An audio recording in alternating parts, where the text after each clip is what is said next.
One of my favorite horror movies of all time is 2013's Evil Dead. And I'll be honest with you, I'm not even a real Evil Dead fan like that. I like the old movies, I watched a good portion of the show, and I saw Rise when it was in theaters, but in comparison, the 2013 movie still takes the cake for me. The gore in this movie is pretty up in your face and brutal, so if that's not your thing, it's a pretty hard watch, but the setting and imagery is perfect for what it's trying to do, and the gore itself is really cool. This isn't a psychological horror at all, and there's not even really any jump scares. I'd call it more a thriller than anything. Knowing what happens in the movie ahead of time won't really impact your viewing experience because I've seen it probably 20 times and I have a good time every time. Despite that, definitely watch it first because I'd love to know what you think of it, so comment down below. But if you're still here, let's get into it.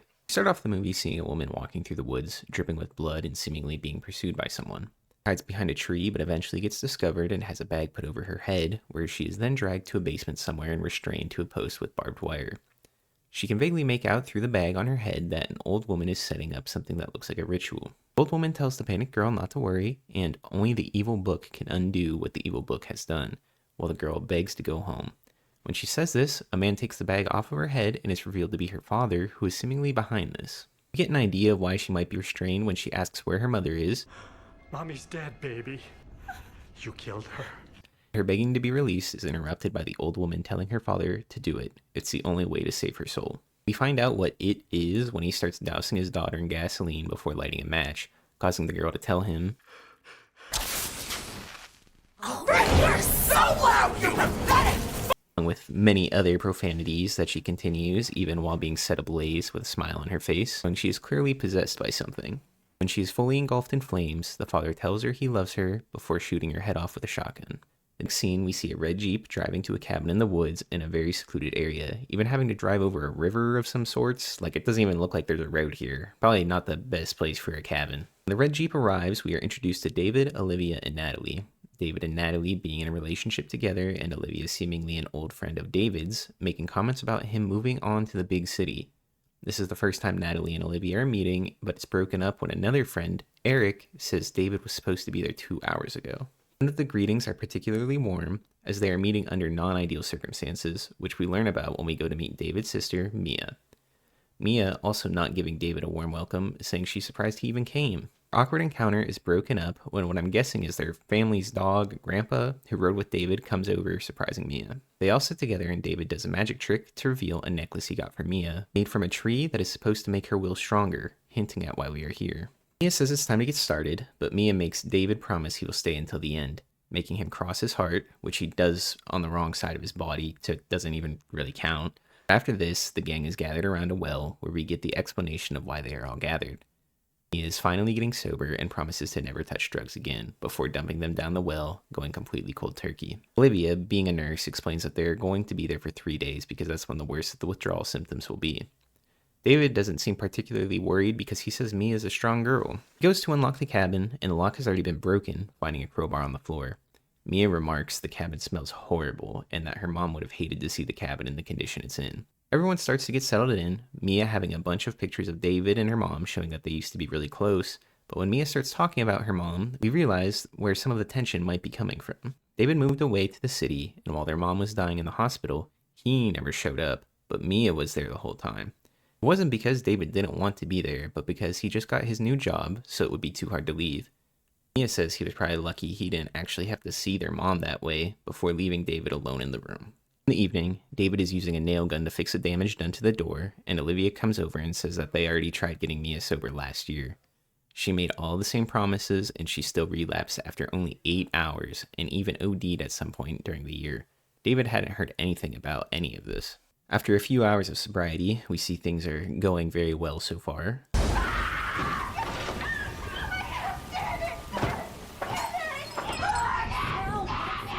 Olivia injects Mia with something to help her get through the night. I think it's sedatives because that's the only thing we see Olivia with throughout the movie. I don't know, but Mia says she doesn't know what's wrong with everyone else because she says that there's clearly a smell and it smells dead, but nobody else seems to smell it. Nobody except for Grandpa, who starts pawing at the rug in the middle of the room. David moves the rug and a hatch to the basement is revealed with a trail of blood leading to it.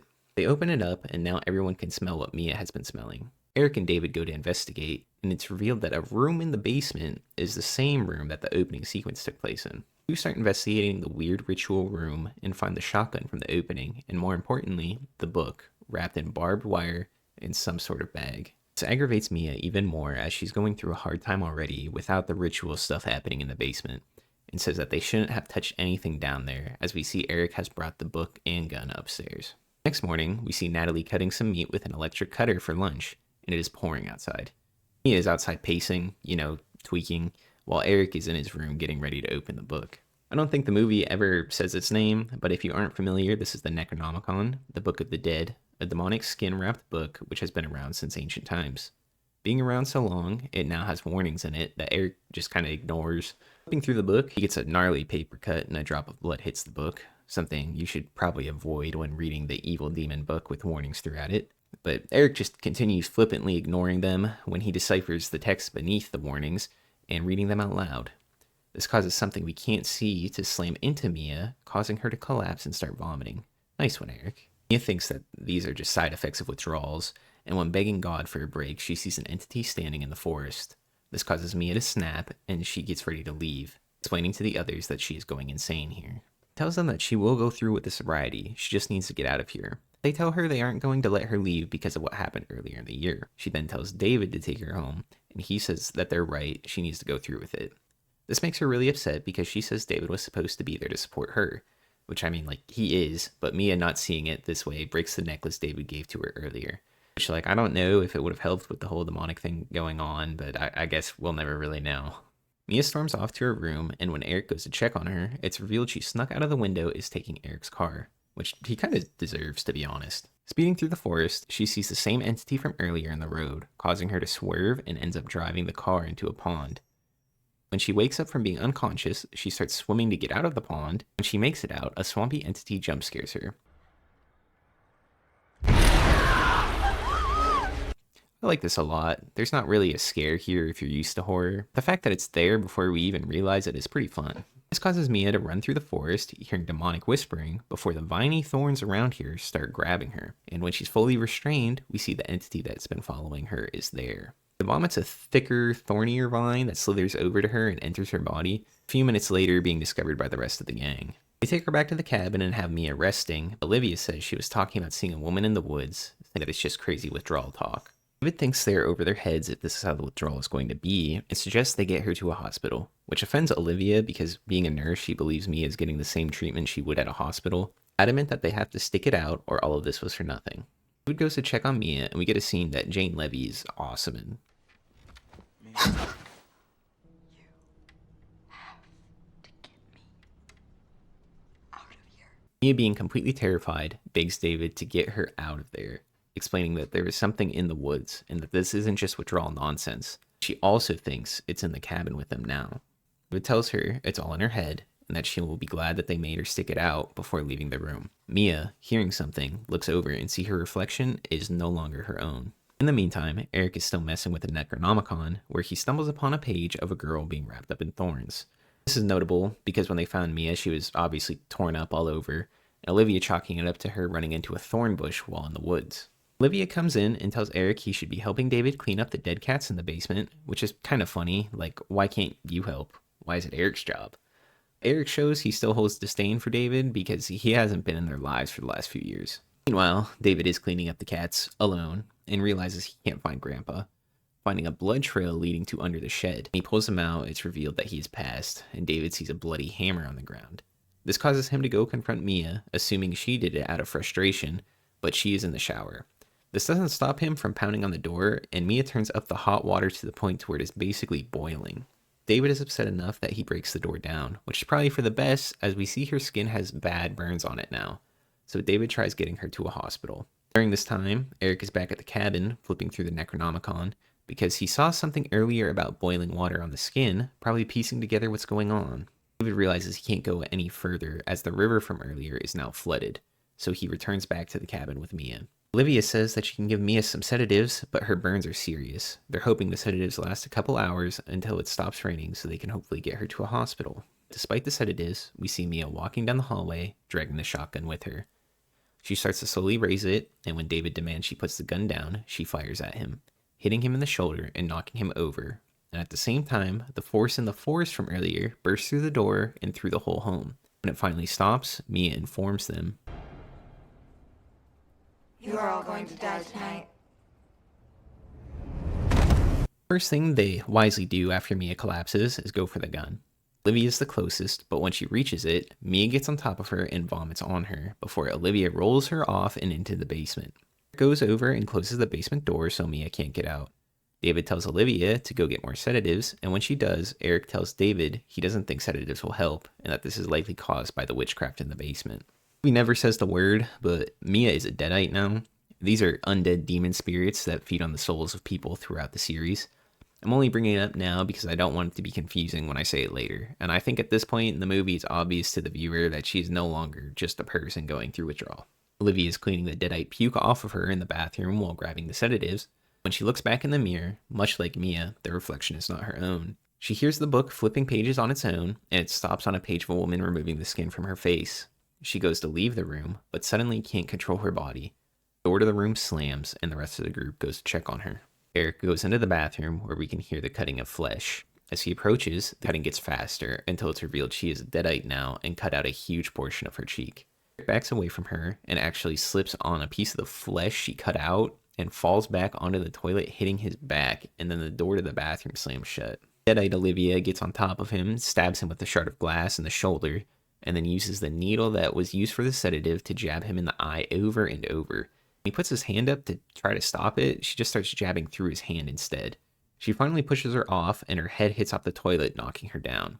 A really brutal sequence from start to finish, as it finishes with Eric having to remove the needle that broke off right below his eye. After all of that, Olivia is still going, but Eric takes a broken part of the toilet and smashes it over her head, putting an end to her. Not having their resident nurse around anymore, David tries to tend to Eric by removing the piece of glass from his shoulder and cleaning the wound. He's losing a lot of blood, so David tells Natalie to go get some water and something with sugar. When she leaves, Eric confides with David that he read something from the book, and he thinks he released something evil. While Natalie's getting water and sugar, she hears the basement door slam open, as well as Mia laughing. Natalie goes to leave before hearing Mia cry out from the basement, asking why she's locked down there as if she's confused about the situation. Natalie goes to comfort her, but it was all a ruse to get her to come down, and when the deadite reveals this, Natalie tries to leave, but the steps break and she gets locked down with the entity.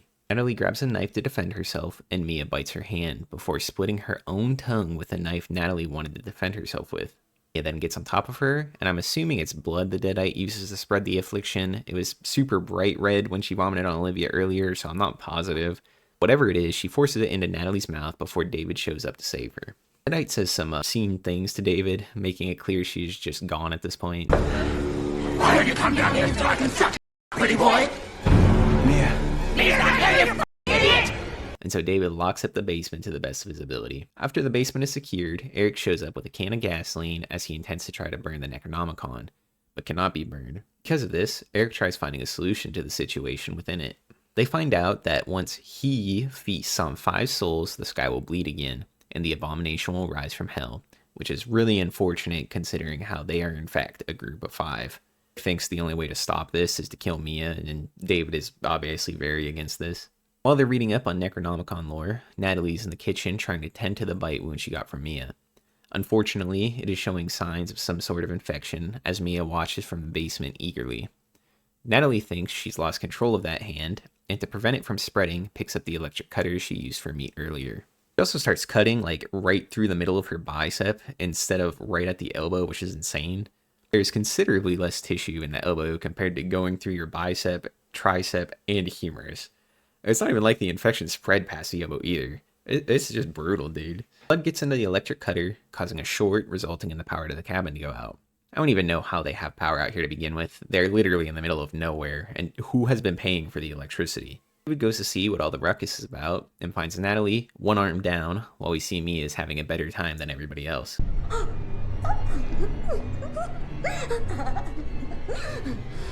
Not really having the resources to deal with this, they duct tape up Natalie's arm, and Eric goes back to reading. He finds that there are 3 ways to purify a soul: burying alive, bodily dismemberment, or purification by fire, which we saw at the start of the movie. David is borderline delusional at this point, saying that his mom died in a mental hospital and maybe Mia is experiencing something similar, as if his girlfriend didn't just cut off her own arm, their friend cut off part of her face, and a demonic force burst open the door earlier. Because of this, Eric basically just calls him dumb, before saying he's going to burn down the cabin and that David should just run away like he always does. David doesn't have a chance to respond to that because Natalie is now a deadite and starts shooting at them with the nail gun David used earlier. Eric getting the worst of it before David tackles her. However, Natalie gets away from them, but when David crawls over to grab the shotgun, Natalie has the crowbar from earlier and starts beating David with it, only stopping when Eric gets the nail gun and starts shooting her. This doesn't really stop her, and she just walks over to Eric now and starts beating him with the crowbar instead. When she goes to land the final blow, David shoots her other arm off. It seems Natalie goes back to normal at this point, but obviously she's not going to make it out from the situation. He gets Eric out to the car and tells him he's going to do what he has to do, going back inside and lighting Olivia on fire, which should cleanse her via flame. Outside, he starts chopping up Natalie, another way we are told he can cleanse the soul.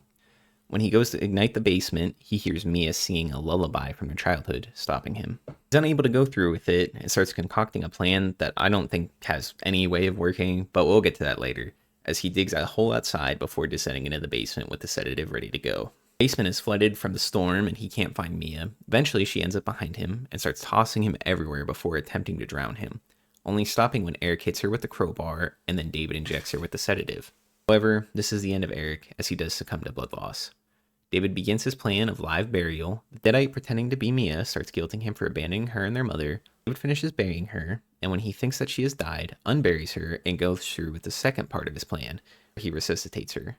I know Evil Dead movies are typically a little absurdist, but it's so funny that he hooked the capacitor up to a car battery and duct taped the voltmeter to it so he can the leads on a cartoonishly large syringe, which we saw the sedative syringes from earlier. We know they aren't this big, but he jams them into her heart trying to bring her back. It seems the plan didn't work because why would it? And he puts a blanket over her to put her to rest before hearing Mia cry out, showing that for some reason it did in fact work. David goes back in to get the keys so that they can leave, but he hesitates to grab the picture of his friends that are all dead. At this point we see Deadite Eric behind him, who stabs David in the neck. David isn't going to make it, so he forces Mia outside and locks the door, leaving him alone with Eric. He grabs a shotgun and shoots, causing the gasoline from earlier to ignite, cleansing Eric's soul, David becoming engulfed in flames. Mia is distraught, but does find the necklace David gave her earlier on the ground, but unfortunately, we see the sky has started raining blood. I don't really know why it's raining blood. Only 4 people died, and everyone that got possessed was cleansed by one of the ways listed in the Necronomicon. 5 people kind of died if you count Mia, who came back to life, so maybe it's not super picky. Just start the ritual and 5 people die and that causes the abomination to rise, which it does. Mia goes for the Jeep, but the abomination is not going to let her escape. She tries to hide in a hole under the shed, but the pursuit continues. Mia finds a chainsaw to defend herself, but it's out of gas, so she has to fill it up. However, all this extra time spent gave the abomination enough time to catch up. Mia escapes by creating a hole in the shed after getting a few gashes, and she gets enough space to start the chainsaw. She cuts off the abomination's legs. While Mia tries crawling away, the deadite pushes the Jeep over and catches Mia's hand, causing her to painstakingly rip off her hand as the chainsaw is out of reach so she can't just cut it off. Afterwards, she gets up, and as the abomination crawls towards her, she jams the chainsaw right into the middle of her head, causing it to sink back to where it came from as the rain of blood stops. Mia puts on the necklace she got from David, and the movie ends as we see the Necronomicon close up on its own. I wish I could put the final scene of the movie in this video because it is fire. I don't really have too many criticisms other than the bad acting and some pretty egregious stupidity. And I would talk about the callbacks to the older movies throughout, but I'm really not an expert on the series like that, and I don't enjoy this movie because it's an Evil Dead movie. I just enjoy it because it's peak. The visuals and the gore get me every time, and seeing how the carnage plays out is awesome. I really love this movie, so I would love to know what you think about it, so comment down below. Subscribe for more videos like this. I've been Kali, and I'll see you in the next one.